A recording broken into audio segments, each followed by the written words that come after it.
Jax, Eu? cara, é você mesmo. Esse fim de semana eu fiz algo diferente, cara. O que você fez? Me Cara, conta. eu viajei para São Paulo e fui revisitar a CCXP depois de 8 anos da minha última visita lá. Sempre tive vontade de ir, nunca tive tempo e a plata.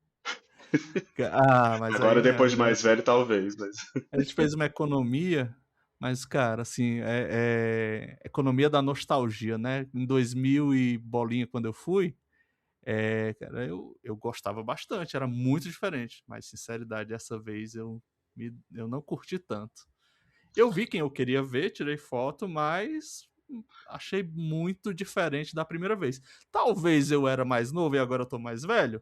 Talvez. talvez. Talvez o Maybe. evento fosse diferente, né? Não sei, mas, cara, não não foi aquele tchananã, sabe o tchananã? Mas você também perdeu o quê de primeira vez também, ou aquele encanto, talvez, também, né? A Não primeira sei. vez, né? Eu levei a Antônia lá, mas vamos, enfim.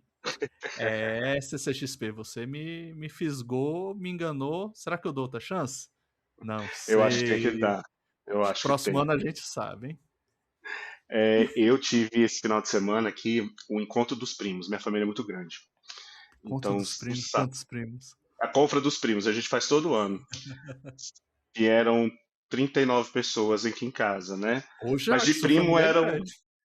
Minha mãe tem 13 irmãos. De família Ah, mesmo, de primo mesmo, eram uns 21. O resto era filho, esposo. aham. Mas eu sei que, ó, tá rendendo aqui uma.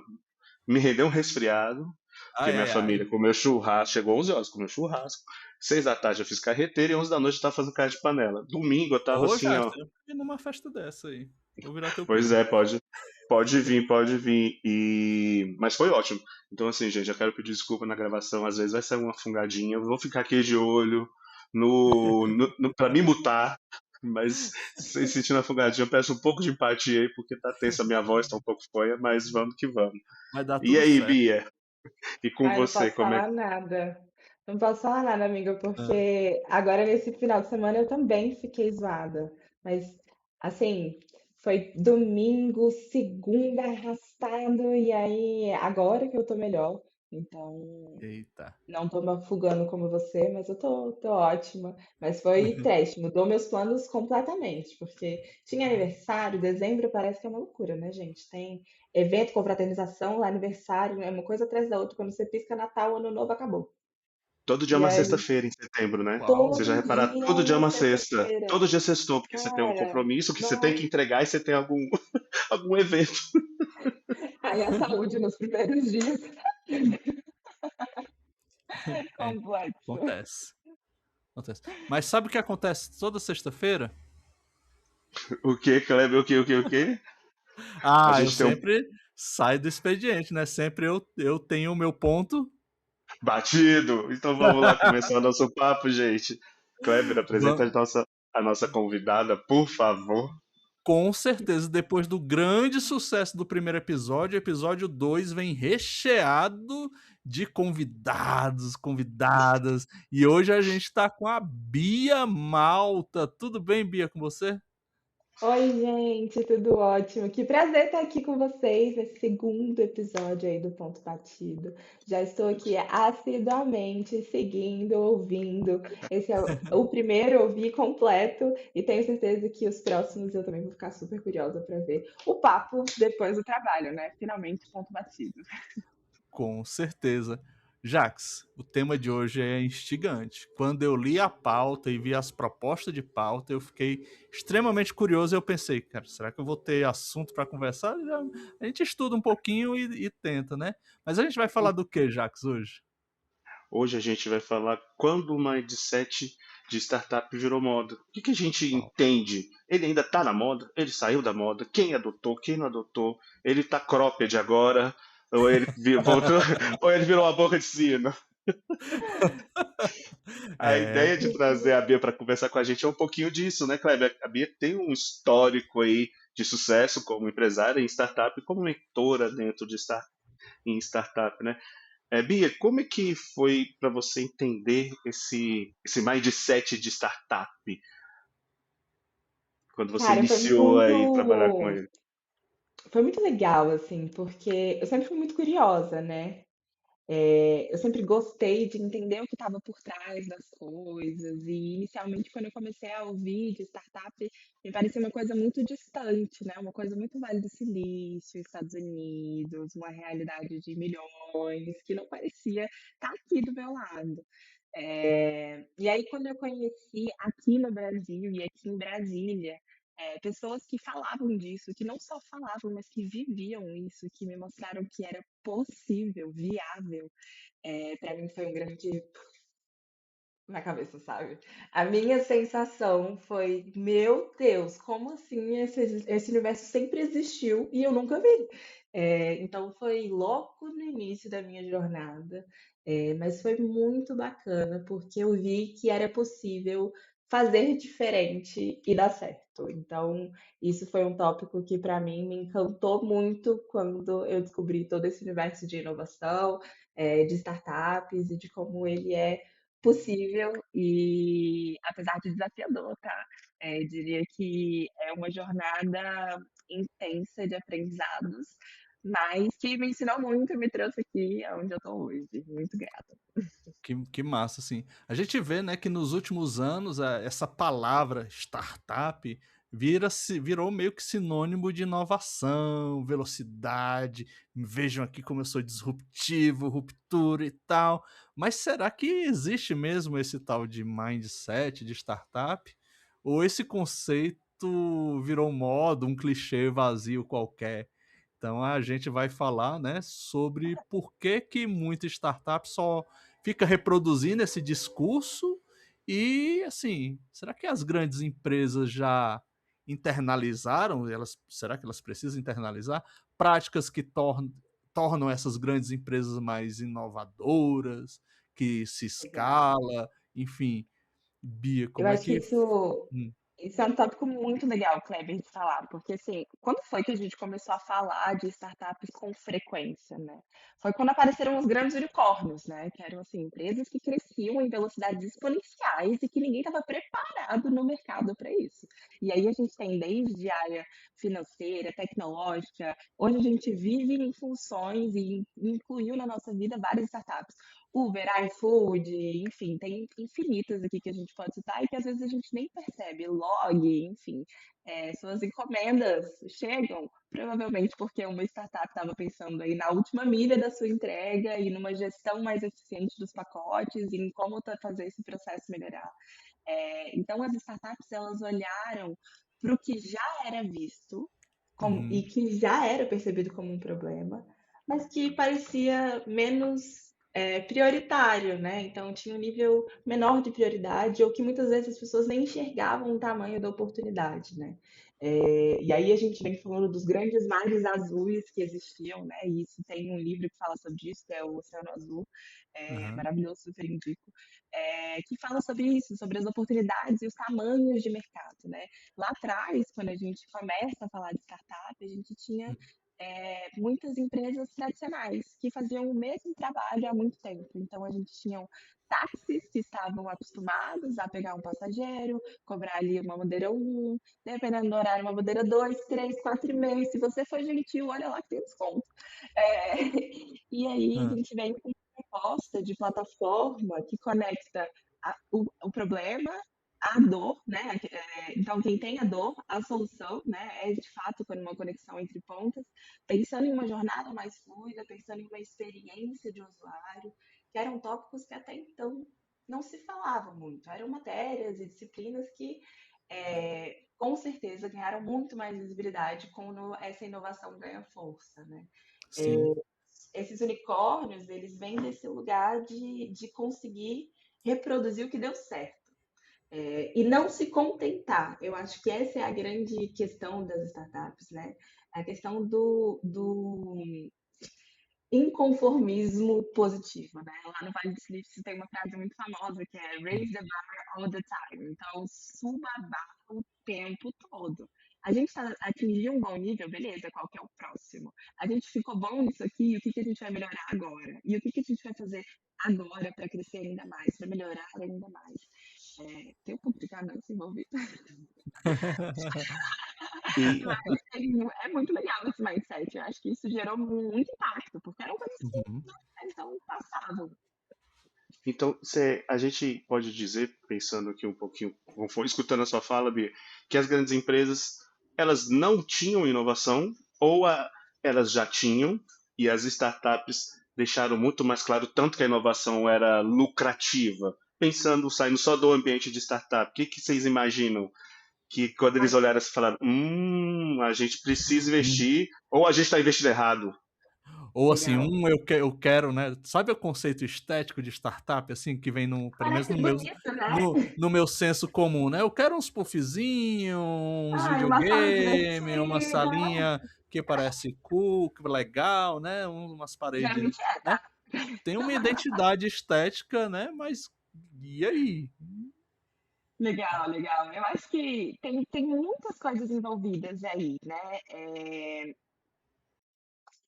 A inovação, ela não deixa de existir, né, gente? Eu acho que o ser humano, desde que é ser humano, ele tá inovando. Ele pegou e criou fogo, sabe? E aí a gente aprendeu a fazer pirâmides, e aí a gente aprendeu a fazer edifícios, cidades, e a gente vai inventando novas formas de se reorganizar e lidar com os novos problemas do crescimento da nossa população e do mundo enquanto ele se transforma e a gente vai se perpetuando enquanto espécie. Então, não, eu jamais diria que não existe inovação antes de chegar o conceito de startup. A diferença é que dentro de empresas muito sólidas e historicamente falando aí, desde lá da época de tempos modernos, sabe? De onde a gente está falando da era Fábio, é, quem dá o tom da coisa geralmente vem em cima, né? E a gente tende a ir caminhando nesse lugar de conformismo. Muitas coisas vieram dessa inconformidade e as mudanças históricas, até, por exemplo, a implementação de um RH, que não existia, né, numa fábrica. Então, a inovação ela sempre teve ali. Só que quando a gente vem aqui para os últimos anos, né, a gente tem estruturas corporativas rígidas, que têm processos estruturados, que têm questões onde novidades e às vezes novos projetos nem chegam lá em cima em quem paga a conta. Às vezes tem uma pessoa no meio do caminho que vai brecar e vai falar, ai, nada a ver, não, pelo amor de Deus, guarda isso no seu bolso e amanhã você fala comigo. E isso acaba barrando muitas vezes que a inovação aconteça dentro das empresas. Acabava, né, historicamente falando. E aí, conforme essas empresas diferentonas foram despontando, não seguindo esses processos, não seguindo esses hábitos que estavam institucionalizados, enraizados e aculturados, é, isso gerou uma percepção de que, putz, pode ser uma oportunidade. Talvez esse problema que está aparecendo aqui não seja um problema, seja uma oportunidade.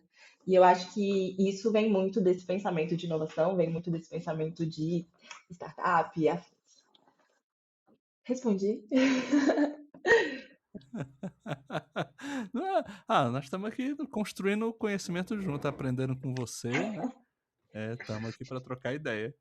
Respondeu, Jacques? Excelente. Oh, se respondeu. É, eu tava. O que que acontece? Você falou aproveitar a oportunidade. Aí eu fiquei pensando aqui, a minha cabeça agilista, né? Ficou pensando aqui, será que as startups refinaram problemas que as empresas não conseguiam refinar para procurar oportunidades, né? Ai, é E ali, absurdo. né, de repente, uma empresa grande, como, sei lá, vamos pegar táxi. Nossa, Uhum, dificuldade de ter mais táxi.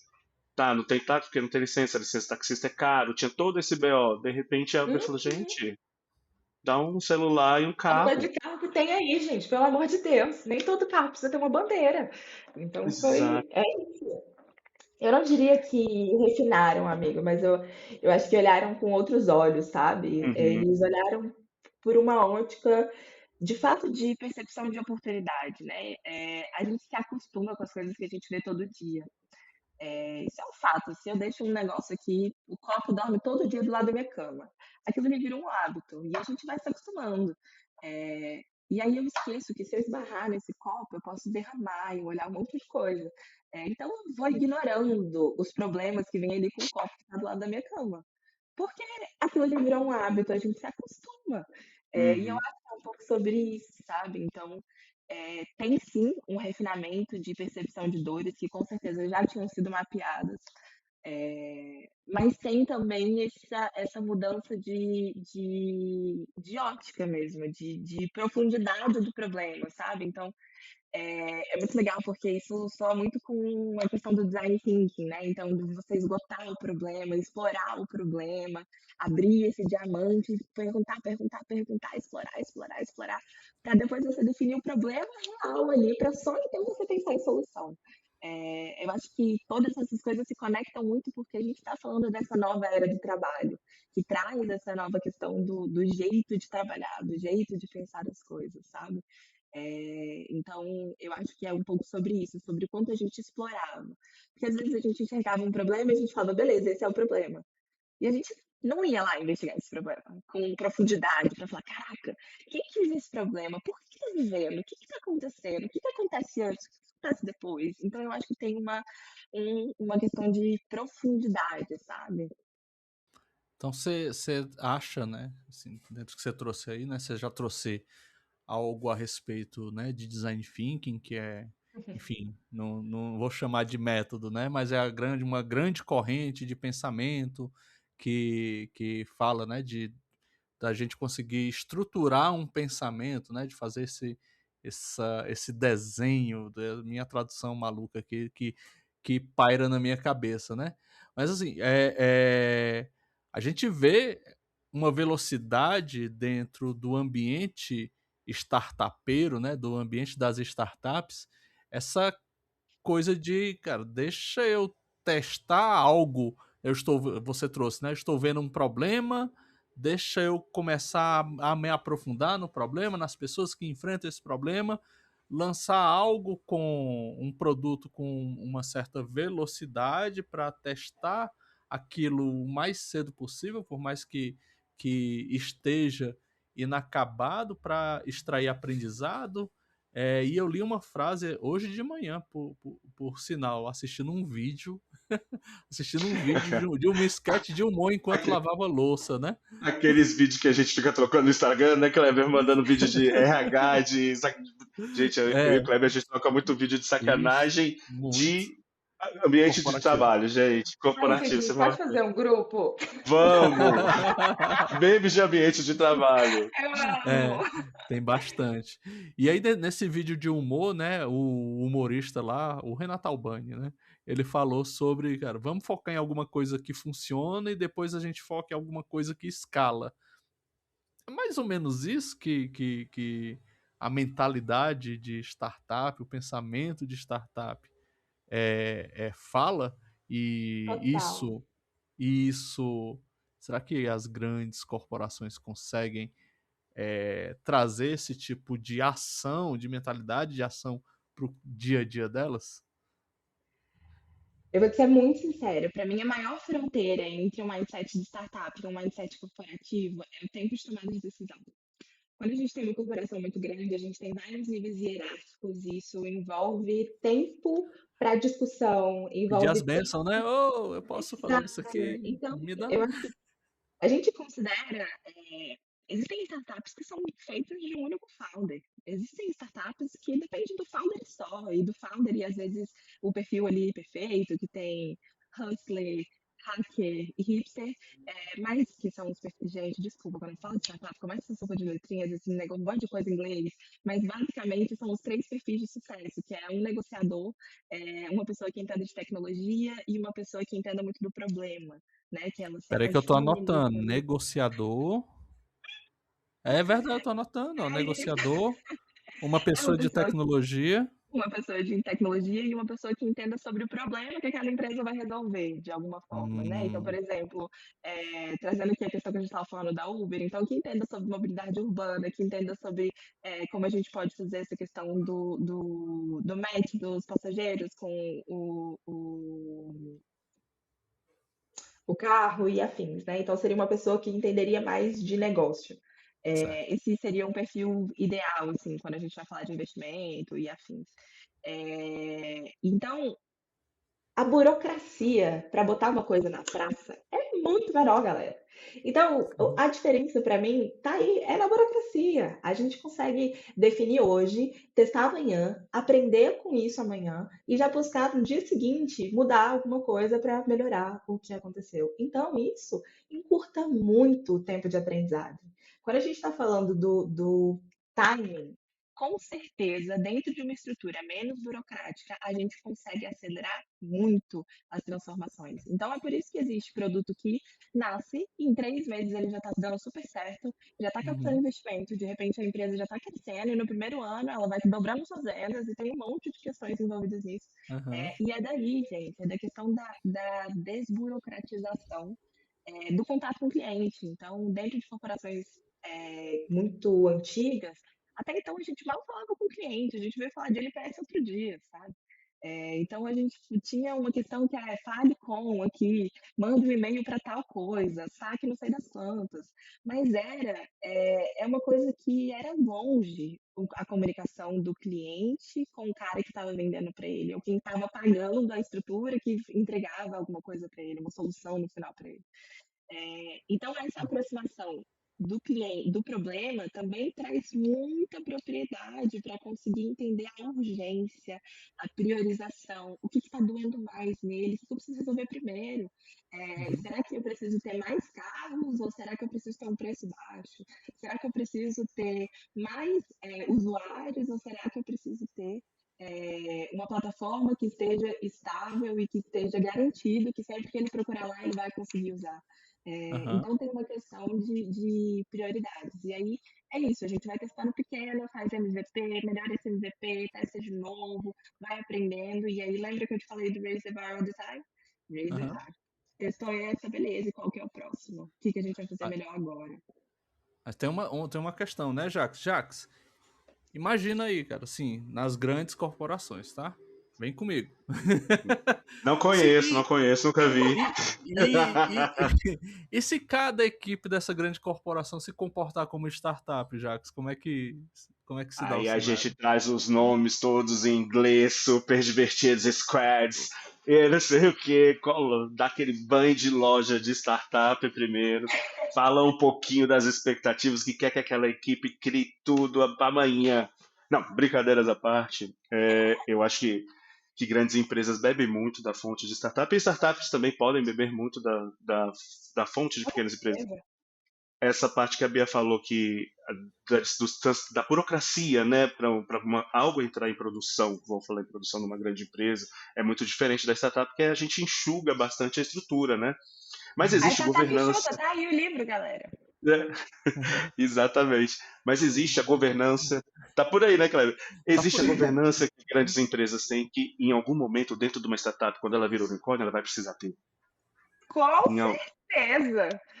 E grandes empresas fazem isso não muito bem, não digo todas, não vou generalizar, mas grandes empresas têm isso já no seu, né, no seu da sua Aham. esteira de Uhum. implementação. Então, assim, eu acho que esse merge desses dois mundos tem acontecido muito bem Aham. e acho que pequenos times em grandes empresas podem fazer inovação, sim, e devem inovar, inovam. Só que, infelizmente, o tempo para entrar lá, como a Bia falou, é um pouco maior. Hoje, grandes empresas estão aprendendo a reduzir esse tempo também, Com certeza. tá? Sim. Eu, Porque senão a gente não concorre, né? Uma grande empresa não concorre com uma startup. E ninguém abriu uma é ONG, né, isso. gente? Com Ninguém Então, abre uma certeza. ONG, né? Ninguém aqui tá aqui faz em amor, não quero dinheiro. Eu acho que tá tudo relacionado, sabe?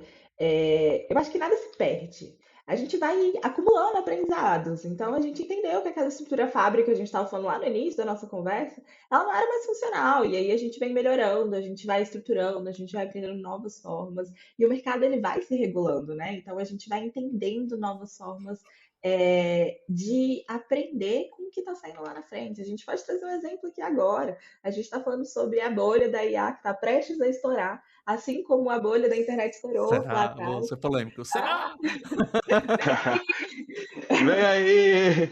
Mas todo mundo quer que venha aí mesmo? Será que vem mesmo? Será que as pessoas E querem são saber? coisas que o mercado ele vai ditando muito, né, então eu acho que vem uma crescente de aprendizados que não vai se perdendo, a gente vai somando, sabe.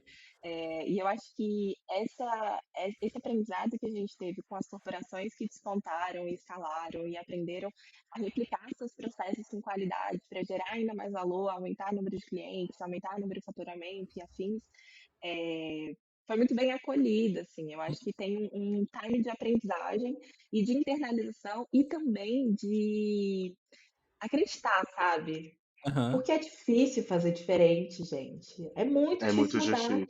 Ah, com cara. Tanto certeza. Olha nós que. aqui tentando fazer um É, Ai, podcast. tanto amigo, vai que. fazer você Ó, ó, abrir um ó o hábito meu da gancho. mentoria. Hã. É, As startups surgem depois de um ponto batido, gente, numa conversa de boteco. É é verdade, verdade, mas Grande é parte das verdade. startups, assim, é real. A é gente de senta, papos. vamos É. resolver isso aqui que a gente não Aham. conseguiu subir. Mas Bate o deixa eu ser ponto o vil e a gente conversa. hã. Deixa eu ser o vilãozinho da história agora, assim. Beleza, as startups inventaram jargões, o jeito de trabalhar mais descolado, mais leve, criando ambientes de descompressão, de diversão, para que a criatividade, né, para que a criatividade seja favorecida pelo ambiente, né, mas quem está entregando na prática não são as grandes organizações. E tem outra assim, e quando uma startup cresce? Será que Jogou o ela microfone e acaba saiu correndo, né, amigo? Drop será the que ela mic, né? Sai aca correndo. é, será que ela acaba adotando tudo aquilo que ela criticava? Valeu, gente, tô brincando. Vou Eu ficar aqui. não, eu acho que é uma provocação muito, muito, muito importante, porque sim, uma hora essas startups elas deixam de ser startups e todo o destino de uma startup ele é pensado, né? Ele tem várias formas de saída de uma startup. Uma startup pode quebrar, ela pode abrir IPO na bolsa, ela pode ser vendida, ela pode ser absorvida, ela pode vender um pedaço dela, ela pode, enfim, seguir fazendo várias possibilidades, né? Eu acho que quando a gente está falando de startup, a gente não está falando de tamanho de empresa, de Uhum, sala de descompressão, a gente não está falando dessa camada. A gente está uhum, falando de fato de um jeito de trabalhar. E quando a gente traz esse ambiente que traz esse alívio de carga cognitiva, né? Então, a gente não tem que estar pensando o tempo todo, a gente não precisa ser outra pessoa no trabalho, você não precisa deixar de se vestir como você é para você estar aqui porque tem um código de vestimenta. A gente precisa seguir focado em gerar valor para o nosso cliente e fazer isso ser rentável e sustentável. Então, eu acho que tem uma visão que está muito mais atrelada a como a gente cuida dessas pessoas que estão fazendo esse negócio girar. Então, seria muito mais uma visão de jornada do colaborador, pensando também que, obviamente, se eles estão felizes, eles vão trabalhar mais. E se eles estão felizes, eles vão estar mais dedicados, e eles vão estar mais focados em gerar o que está gerando valor para você. Então, ninguém abriu uma ONG, né, galera? Como a gente falou. Então, não é por acaso também. Parece muito legal e muito bonitinho pensar nos post-its colados na parede, nos puffs espalhados na sala, mas vai muito além disso e está muito mais relacionado a ver pessoas e como pessoas de valor que, muito provavelmente, que do jeito que elas estão ali, elas provavelmente não seriam aceitas no mercado tradicional. Uma pessoa que não necessariamente gosta de usar terno, ou que gosta de estar todo engomadinho, ou seguindo um padrão. Eu acho que vem daí, vem da dor da geração, e eu posso falar que eu sou quase uma millennial aí, que vem dessa visão de quebra de padrões, do que a gente nunca questionou e do que a gente passa a questionar e entender que sim, tem outras formas, né? Obviamente, quando isso cresce e viram números e equipes e gestões e tudo mais, existe uma resiliência muito importante para a gente sempre voltar para esse lugar, né? Então a gente fala muito do jeito beta de ser, que é voltar à essência, né? Então voltar a ser o que a gente era, independente do que acontece ali dentro do crescimento financeiro e estratégico. Eu acho que tem um tópico importante, e eu prometo que eu vou parar de falar, que é Não, a as gente quer te startups, ouvir. elas Pelo têm, amor de Deus, tá ótimo. Eu tô aqui, ó, só prestando atenção. Tá ótimo. elas têm uma natureza que elas começam pequeno, começam testando pequeno, começam fazendo pequeno, começam com uma equipe pequena. Então, naturalmente, a gente tende a ter um clima muito mais de empresa familiar. Você passa a ter uma relação que tende a ser muito mais profunda do que a gente tem dentro do mercado tradicional. Porque você Uhum, coisas muito intensas juntos. Você vive coisas muito fortes e muito rapidamente. Um mês parece um ano inteiro que aconteceu. Então, as coisas, elas são muito intensas. E essa intensidade é em todas as áreas. E eu acho que isso gera resultado, gera impacto, gera várias coisas. É, enfim, então eu acho que sim, eles vão aprendem muito com esse processo, mas essa questão de voltar a se olhar para essas pessoas é uma grande chave, sabe? Você falou aí de um mês parece um ano, né? E então a gente pode dizer que ser pequeno nesse sentido, né, do time de uma startup ser pequeno, métodos como agilidade, métodos ágeis conseguem ser aplicados de forma mais fluida do que em grandes corporações, né? Ai, Que cem por você cento. 100% é muito taxativo, eu diria que 85%, mas sim, no meu coração eu sinto que sim, porque vamos falar sobre, vou usar um termo, o método preconiza que dentro da estrutura a gente não tenha um nível gerencial, que exista uma hierarquia entre eles. E Exato. dentro de uma estrutura que já é hierarquizada, é muito mais difícil a Porque gente você tem que alinhar. quebrar, né? Você tem que ter o Exato, a patrocínio lá de gente. cima, colocar a E cultura como lá é que a gente vai embaixo. capturar que tá todo mundo no mesmo nível se a vida inteira todo mundo estava em níveis diferentes? Uhum. É muito difícil falar isso, cara, é muito difícil. Então, E a eu cultura de entendo falhar em grandes que corporações também, né, Bia? A cultura da é falha um em grandes erro. corporações, ela é Querendo ou não, problemática, né? o rolê da cenoura e chicote ainda é real, por mais que ele me doa lá no fundo do meu coração, mas ele ainda acontece. Você deu certo, então toma aqui o seu prêmiozinho. Você não fez certo, olha aqui, você vai ter uma punição por isso. Eu acho que ele está em decadência, eu acho que tem uma vertente que a gente está olhando muito mais profundamente. Mas sim, a A gente transformação olha o digital, né? O erro. bambambam do tema. Esse é um tópico muito legal, amigo, que você tocou, porque as startups elas encaram o erro como oportunidade.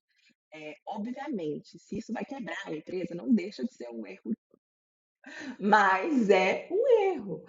E com erros a gente aprende. Então, a questão do olhar que eu falei para vocês, da mudança da perspectiva, é isso. O problema, a gente olha por outra ótica. A gente tem uma questão aqui, vamos entender como oportunidade, o que está escondido atrás disso, o que a gente aprendeu com isso, vamos fazer diferente na próxima para tentar melhorar e não fazer o mesmo erro.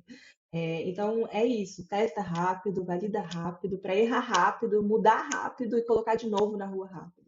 Mas agora eu vou jogar aquela pimenta igual Kleber, tá, Kleber? Ai, Ai, vocês ai, são ai, ótimos, deixa eu ser né? o policial, policial não, né? Deixa eu ser a pessoa má da Mas Bad história. cop. bad cop, good cop, mas a gente fala muito que a startup vem de experimentação, né? Em algum momento essa experimentação não pode ser um pouco de falta de estratégia? Vou desligar minha câmera nesse momento que o silêncio ensurdecedor. Não, eu acho que Mas não. Eu é uma acho que, visão, assim, que. eu acho legal isso, porque quando a gente está falando de uma grande corporação, a gente tem uma estratégia que é dada, geralmente, né? A gente tem o objetivo do ano, a gente tem o objetivo do triênio, a gente tem o objetivo da gestão, a gente tem objetivos que estão postos. É, Dentro desse nosso universo, tende a ser mais de baixo para cima. Eu não estou dizendo que é 100%, e porque quando a gente está falando de pessoas, tudo depende muito, né? Ainda mais quando a gente está falando de empresas, jornadas e afins, é tudo muito pessoal. Mas eu entendo que não é falta de estratégia. Na verdade, o que a gente está fazendo é recalcular a rota rápido. Então, a gente tem uma rota estruturada, a gente tem um caminho e a gente tem um ponto final que a gente sabe que a gente quer chegar.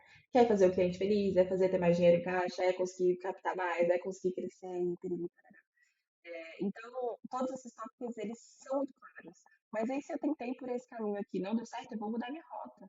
Se isso aqui não deu certo, eu vou para cá. E se isso aqui não funcionou, eu vou tentar de novo, eu vou por outro caminho. E aí eu acho que traz muita questão da agilidade que você tinha perguntado, vem muita questão dos OKRs e tal, objetivos, resultados chaves, como é que a gente vai alcançar eles e em que tempo que a gente vai alcançar. E esses tópicos, eles são muito relevantes dentro dessa estrutura.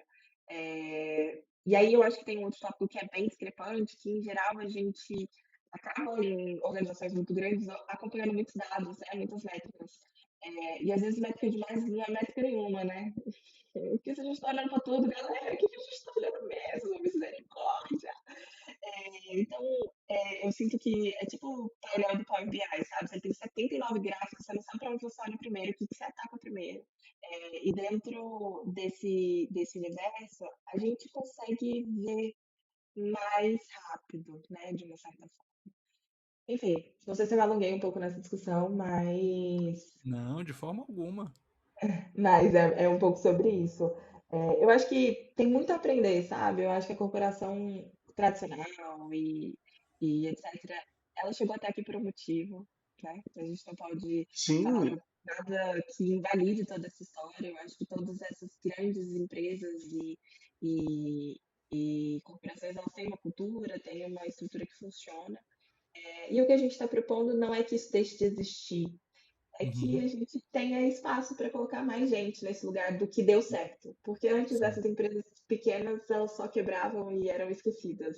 E às vezes não tinha um patrocínio, não tinha quem pagasse, e a gente aprendeu uma forma de conseguir ir atrás de alguém que possa patrocinar uma boa ideia, que possa colocar um cheque na mesa e falar, velho, vamos junto, eu entendi sua ideia, esse negócio vai dar certo, vamos lá.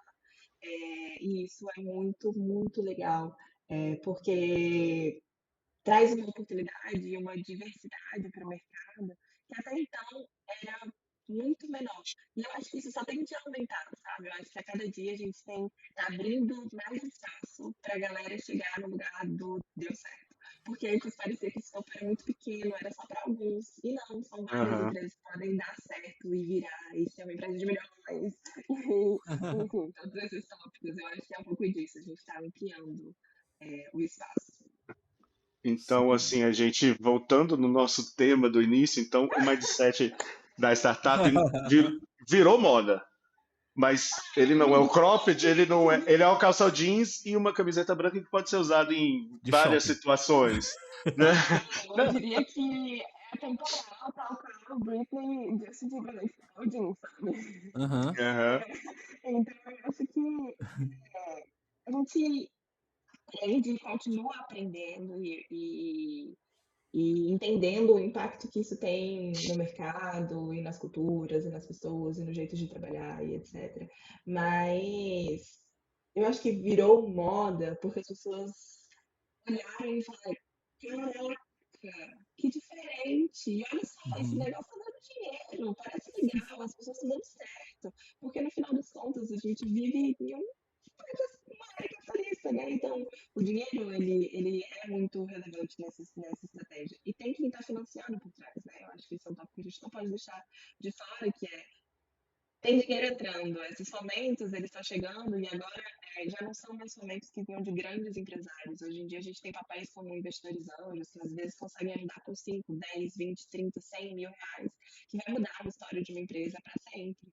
Uhum. Então, eu acho que essa discussão também sobre investimentos, sobre como a gente pode, por exemplo, ter ações na bolsa, que era uma coisa que até pouco tempo atrás não era tão comum assim. Então, é uma maturidade que eu acho que vem com o mercado e que bom que a gente está falando que trabalhar, fazer diferente pode ser bom, e que mudar é bom, e que errar rápido é Sim. bom, e que falar com o nosso cliente é bom, que estar perto do problema é bom para que a gente consiga resolver ele com qualidade e gerar valor enquanto humanidade, né, gente? Que no final das contas, você bem Miss Brasil agora e fala, "Ai, meu sonho é o quê? A paz mundial." É um pouco sobre isso. E, né, talvez assim essa a gente não é dono da verdade, né? Mas talvez o futuro é que o futuro da inovação é que a gente tenha uma união, né? Acho que não são dois mundos separados, né? O mundo Não, das grandes corporações e da De jeito startup, nenhum. né? Talvez essa mistura de ousadia e maturidade, né? Ela coisa de pode, alegria. no fim das contas, né? Fazer essa mistura e ter um novo local que a gente não esperava que isso fosse dar essa mistura, né? Mas que nesse novo local, que já é uma realidade de hoje, É. a gente consiga realmente um local, um ambiente de trabalho que seja mais saudável, Uhum. que seja com respeito às pessoas que trabalham com isso e principalmente, né, na minha opinião, divertido. Ah, eu sempre Eu falo, a amo. gente ri no trabalho, torna o trabalho muito mais divertido, literalmente, né? Quando você está trabalhando com uma equipe que ela, além de acreditar, além de estar empolgada, mas a equipe se diverte com aquilo que faz, as pessoas se divertem ali dentro, o trabalho fica, as Clima, horas né? passam mais rápidas, né? Sim. É. É muito mais Bia, gostoso, né, gente? Quando a gente tá nesse Uhum. muito, muito. clima, nesse tempo, enfim, É, que funciona, né? Sabe quando você olha pro amigo do trabalho e aí você não precisa falar nada, que você já entendeu tudo? aham. Eu amo Aquela isso, é só- uma conexão única. no máximo você Não, só eu dá vou uma falar levantadinha assim, nada. ó. No máximo, né? Quando não só No o olhar máximo. do The Office, assim. Bia, Ah, muito massa, assim, o que você trouxe pra gente, muito, tem muito assunto pra gente falar, né? Mas a gente vai aqui se dirigindo pro final e eu sei que você tem dica quente aí pra dar, para mostrar pra gente agora no final do episódio. O que que você tem aí de dica legal pra galera que tá vendo ou ouvindo a gente aqui? Legal. Eu acho que tem alguns livros que são muito legais, que eu gosto muito. Alguns que são super tradicionais, que aí a gente vai falar de linha startup, de linha, a gente vai falar de startup enxuta, vou falar de Oceano Azul, eu vou falar sobre o livro da Netflix, que é maravilhoso, inclusive leiam, é muito bom. Tem a própria série do Spotify, então para quem se interessa aí um pouco mais sobre esse universo de startups, tem muito conteúdo disponível. Se você quiser entender um pouco mais também, fique à vontade para me acionar nas redes sociais. Eu sou Bia Malta, então é só procurar. Estarei lá. E, enfim, queria ouvir um pouco das dicas de vocês também. Ah, eu tenho uma dica, ela é um pouquinho, né, ela não tem muita correlação com o assunto, mas ela vai falar sobre um aspecto humano muito legal. Eu tô assistindo, Jax Bia, eu tô assistindo Ilhados com a Stranger Things. Sogra. Ah, também! Pilates com a sogra. Como é E que é? Maior plot twist. assim, eu sei que tem uma questão, né, de entretenimento com sofrimento, que eu não curto isso, tá? Inclusive me Ah, traz brincadeira. sofrimento, mas as relações pessoais e interpessoais que vão se desenrolando É ali muito e interessante, e a né? descoberta que as pessoas vão tendo, né, eu acho muito interessante e esse autoconhecimento com extrapolação de sentimentos, me chama a atenção. Eu me divirto, eu assisto com a minha, Nossa, minha esposa. Então a dica que eu dou hoje é Ilhados com a Pilates Sogra. com a sogra. Nossa, eu posso fazer uma coisa muito nerd, gente? Desculpa. Ah, Eu Ah, ia falar para vocês, vão atrás de entender a teoria de Tuckman. Ele fala sobre processo de formação de grupo. aham. E assistam depois um reality show. Vocês vão entender tudo sobre grupos. E isso vai mudar tudo numa corporação ou numa startup, onde você estiver. Entenda sobre formação de grupo. Vai, amigo, me conta o que você tem para indicar, já. Eu, engraçado, minha mãe é professora, minha mãe é mestre em análise de discurso e hoje ela trabalha com pessoas com dificuldade de aprendizagem, né? E eu sempre estou lá com minha mãe sempre foi uma pessoa muito importante, intelectualmente falando também, além de mãe, né? Aí eu me deparo com um livro que chama, lá na casa dela, Histórias para ah. Dinamizar Reuniões. Um livro de Amei. 2014, e a segunda edição é de agora, 2025. Nossa. É do Volney J. Birkenbrook, nunca vou saber falar esse nome. E o que que acontece? São historinhas de uma, duas páginas. Eu achei temas muito interessantes, de uma, duas Nossa, que páginas. massa. E no final da história, ele tem assim, situações e contextos oportunos para a utilização da história. Então o que que eu fiz?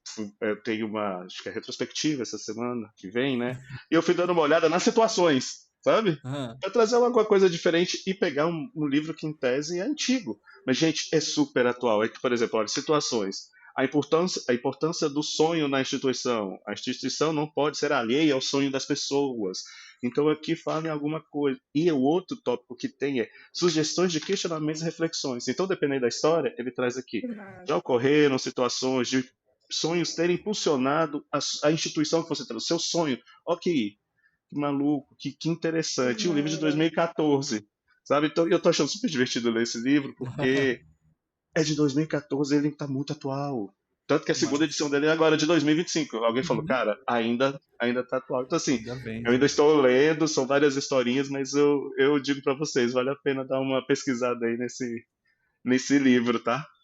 Ai, Que eu massa, E amei, eu já quero. que massa, que massa. vou levar pra Então, vocês verem.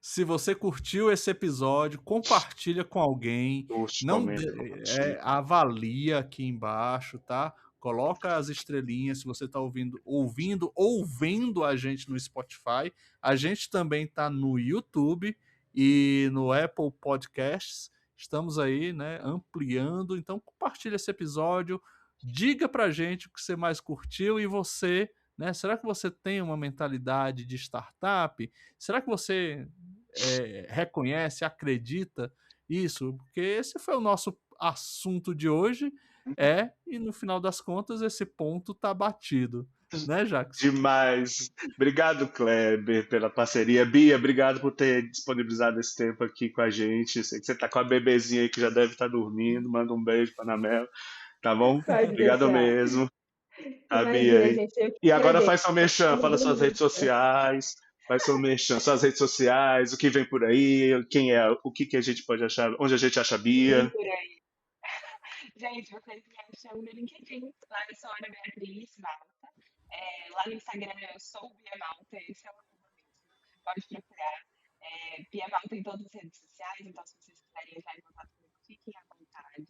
Quiser trocar um pouco sobre startup, sobre empreendedorismo, sobre intraempreendedorismo dentro de empresas, fiquem à vontade para falar comigo, eu vou adorar bater um papo sobre isso. Vocês viram que eu gosto muito de falar. E se sentirem à vontade também, conta aí pra gente o que vocês querem ver mais sobre essas temáticas. A gente falou de um montão de coisa, tenho certeza que tem papo aí pra muito ponto batido. Muito Muito bom. obrigado, Bia. Então Obrigado, esse, Kleber. então esse ponto tá. Batido, gente. Batido! Tchau, Até tchau, o até a próximo. próximo episódio.